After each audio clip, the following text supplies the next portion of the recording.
Welcome to my channel once again. This is test number 7 related to the economics, and we have discussed already 1 to 16 question in detail in previous video. Now this is time to attempt the question number 17 in the context of the economy. Which of the following statement is best describe the green GDP? कह रहा green GDP क्या होती है? GDP बारे में अगर बात करते हैं तो बेसिकली अगर नाम से मालूम पड़ रहा है हमको एनवायरनमेंट को डैमेज करा है, उसको एडजस्ट करने के बाद तो जीडीपी बचती है नेट, मतलब हमारे पास जीडीपी होगी, उसके अंदर माइनस करते हैं हम किसको, इन्वायरमेंट डैमेज को, तो जो हमारे पास नेट जीडीपी होगी उसे बोला गया ग्रीन जीडीपी। ठीक है जी, इसे क्या बोलेंगे हम, ग्रीन जीडीपी।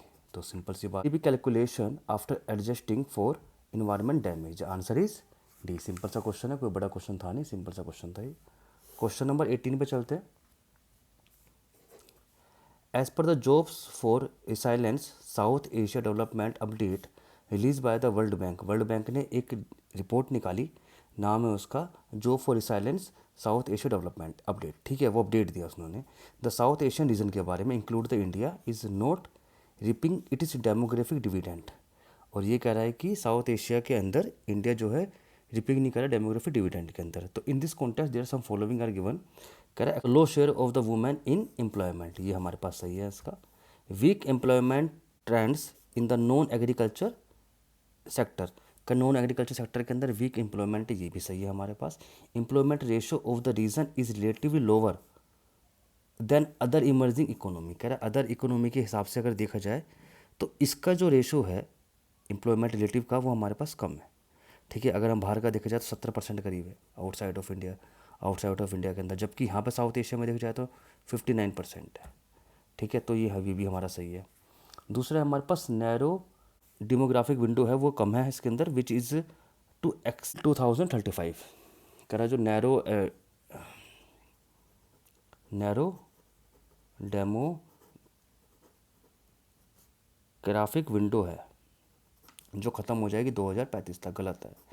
जो हमारे पास विंडो 37 ईयर तक की है, कहाँ से स्टार्ट हुई है, 200 लेकर 2018 से लेकर 2020, तो ये हमारा गलत हुआ। तो आंसर 1 एंड 2 3 हमारे पास सही है, तो उसका मतलब ओनली 3 आंसर इसका आंसर। एक क्वेश्चन हमें मेथड के ऊपर दिया गया है इनों के अंदर, जरा एक बार पढ़ लेते हैं इसके अंदर से। Consider the following parts, follow a public offer. तो a listed company comes under with the fresh issue of the share, जो कंपनी हमारा फ्रेश इशू ऑफ शेयर करती है उसको हम कहते हैं फॉलो ऑन पब्लिक ऑफर। ठीक है, सही बात है। एक है हमारा प्रीफरेंशियल इशू, प्रीफरेंशियल इशू क्या होता है, procedure of the bulk allotment of the fresh share to the specific group of the individual ventures capitalist and etcetera, जो स्पेसिफिक पार्ट को दिया जाता है, इशू शेयर जो हमारे पास है वो स्पेसिफिक पार्ट को दिए जाते हैं, उसे हम कहते हैं प्रीफरेंशियल इशू, ये भी हमारे पास सही है। एक है राइट इशू, राइट इशू क्या है, issue of the share to the equity share holder in the personal to their existent, ये भी सही है हमारे पास। 1 2 3 तीनों सही है हमारे पास, आंसर है इसका सी। ठीक है जी, क्वेश्चन नंबर थोड़ा उसके अंदर ब्लर है हमारे पास, क्वेश्चन नंबर 20 पे देखते हैं। मैं यहाँ पर ऐड से करता हूँ, which of the following increase the repo rate by the RBI, decrease in direct tax rate and is in export of the item such as the agriculture crop. ठीक है, कह रहा how many of the above with the help the controlling inflation, inflation control करने के लिए कौन कौन से हैं, तो इंक्रीजिंग रेपो रेट कर दी, सही बात है। अगर रेपो रेट आरबीआई इंक्रीज़ कर देती है तो होता क्या है कि इंटरेस्ट रेट्स बढ़ जाते हैं, इंटरेस्ट रेट्स बढ़ने से होता क्या है कि लोगों के पास जो पैसा है वो कम हो जाएगा, जब कम हो जाएगा तो कीमतें बढ़ जाएंगी, इसे कहते हैं हम इंक्रीजिंग रेपो रेट, और इन्फ्लेशन हमारा कम हो जाता है। इन्फ्लेशन बढ़ने का कारण सबसे पहले क्या होता है कि लोगों के पास पैसा बहुत है, तो जो चीज़ 10 रुपये की है वो चीज़ 15 रुपये की मिल रही है, उसे कहते हैं इन्फ्लेशन। तो इन्फ्लेशन कम करने का सबसे अच्छा तरीका क्या है, लोगों का पैसा छीन लो, पैसा वापस ले लो, सेलिंग को बॉन्ड होते हैं उन सेलिंग को बॉन्ड कर दो, रेपो रेट बढ़ा दो, ये एसएलआर बढ़ा दो। ठीक है, सेकंड डायरेक्ट रेट को कम कर दो इन्फ्लेशन के अंदर, तो अगर हम टैक्स को डायरेक्ट टैक्स रेट को कम कर देंगे तो लोगों का पैसा आएगा, इंक्रीज़ करना पड़ेगा जो टैक्स रेट है, अगर हम ज़्यादा करेंगे तभी तो लोगों से पैसा हटेगा। पैसा हटने का मतलब कि लोगों के पास पैसा कम होना चाहिए, अगर मार्केट में पैसा कम होगा तो इन्फ्लेशन हमारा कम हो जाएगा, तो increase in direct rate, direct tax rate. Third है हमारे पास decrease in export of the item such as agriculture crop, second वाला गलत हो गया, यहाँ पर है हमारे पास, ये भी सही है। अगर हम देखें थोड़ा हमारे पास decrease in export of the item such as agriculture crop, ये भी हमारे पास सही है, तो उसका मतलब है 1 एंड 2 बोथ आर राइट, तो ओनली 2 आंसर होगा इसका। 21 पे चलते हैं। Consider the following statement regarding the insurance sector in India. Insurance sector India के बारे में बात करते हैं हमारे पास, तो उसके बारे में क्या है, India insurance percentage is more than 10% of the GDP. गलत है। इंडिया का जो इंश्योरेंस सेक्टर है वो 2.4% है किसका, जीडीपी का। तो पहला तो गलत हो गया। सेकंड, हमारा FDI limit in the insurance sector is 51, ये भी गलत है। जो लिमिट है वो हमारे पास है 49% से लेके 79%, तो ये गलत हो गया। थर्ड, हमारे पास क्या, insurance density in India is more than 1000 rupees, गलत है ये भी। इसका जो हमारे पास प्राइस है वो हमारे पास देखो, अगर हम देखे जाए तो जो डॉलर था हमारे पास 11.1 था किसके अंदर, 2001 के अंदर पे। तो डेंसिटी हमारे पास जो पहुंची इसके अंदर 2021 के अंदर, तो 11.1 से लेके 91 पर हमारे पास जो आया 2001 से 2021 के अंदर। तो पर लेकिन इतना नहीं बना कि 20,000 रुपये पहुँच जाए। जिसकी कॉस्टिंग अप्रोक्स थी वो थी हमारे पास 7,559 रुपीज़, 7,559। ठीक है, तो ये भी मैं गलत हो गया, तो आंसर इसका नन। क्वेश्चन नंबर 20 पे चलते हैं। क्वेश्चन नंबर हम चलते हैं 22 पे। Consider the following statement regarding the World Bank group से। तो जो कौन कौन से हैं वर्ल्ड बैंक के अंदर, मैंने कल ही बताया था आपको, IBRD होता है एक, दूसरा होता है IDA होता है, तीसरा हमारे पास MIGA होता है, फोर्थ हमारे पास ICSID होता है, फिफ्थ हमारे पास होता है IFC। ठीक है, अगर हम IDA की बात करें तो इंटरनेशनल डेवलपमेंट एसोसिएशन है, IFC की बात करें इंटरनेशनल फाइनेंस कॉरपोरेशन है, MIGA की बात करें मल्टीलेटरल इन्वेस्टमेंट गारंटी एजेंसी है, ICSID की बात करें तो International Centre for Settlement Investment Dispute है, और हमारे पास IBRD की बात करें तो International Bank for Reconstruction and Development है।